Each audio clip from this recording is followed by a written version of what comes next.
Men nu ska jag äta. Søylen i tjokken. Og det er ikke utan årsøk at heia fråskaparsetsen noen får hese halvtrusskjølene som kommer Vestmanna. Det avfallene som kommer på sjøv at tar livet her bare. Det pumpar vi opp i henda tanken. Hever vattnet filtrera og skattene for vujere nyer i kjerven. Så i vattnet ammoniak, og i kjerven bakterier som nybråder ammoniakket til nitritt og nitrat, og til livet hese plantene så er Heima gjør det drøyvhuset som knyttet at akvarium noen begynner som en verskatland av 2 måneder som leser West Nordic Studies av fråskaparsetsen. Fokus til timebanen mat tryggleik, eller mat fullvelde, kallar man det, food security. Og til åren, altså til samfunnsfrøyelige spurningene som kommer av mat, av breifo av seg selv. Purreleik, kål, pak choi, mara purreleikar, litt sånn av fennelhepa.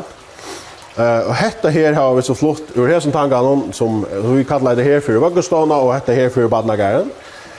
Och hetta här är väldigt igång i 2 veckor. Martin Morolsen helter at hendan verskatlanen kan gjeva øron og utblåstor. Vi då hettar form. Hetta är elven som är här på. Hetta då vi som kanske det bästa i världen, ja.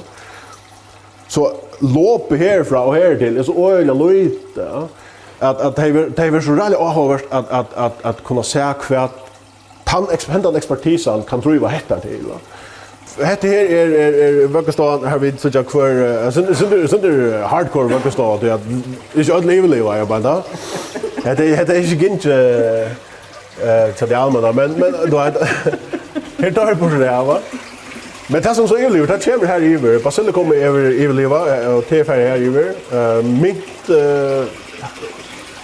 Malamishi, jag vet. Avokadon här. Helt om för att va? Här är tvär, det ser ju imskar ut. Har ju vita mer om avokado så. Den här kommer, det här är en lokal avokado, hon kommer nöts. Så hon är börja. Oj. Ja. Ganska. Martin Morolsen kan langt stedfeste etter 2 veker at verskatlanen viser at det ikke er nøygjort at innflytta grønnmøte til førja. En sån show utdrukning av någon serviette var till att vi skulle ha en flata. Nu tar vi kalorier, nu tar vi inte variation, men kalorier 400 gånger 400 meter. Hej klara att ju för ju mått av grönnmöte. Och har vi några smått till det? Helt det. När väntar du att du kan släppa äta den första porrna?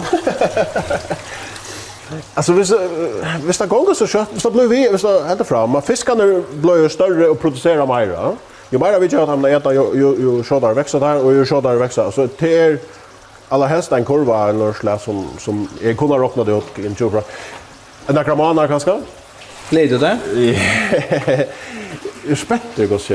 Är helt ett rädda snätet och ett rädda skägg. Ja, vi har hukt av näten och fyllt instruktionen härifrån så bad här att det rickar och sådana plattor växer. Det är väldigt spännande. Jag är glad. Vi kanske vi gör en soppa för Navington. Arna väl lite med i sommar.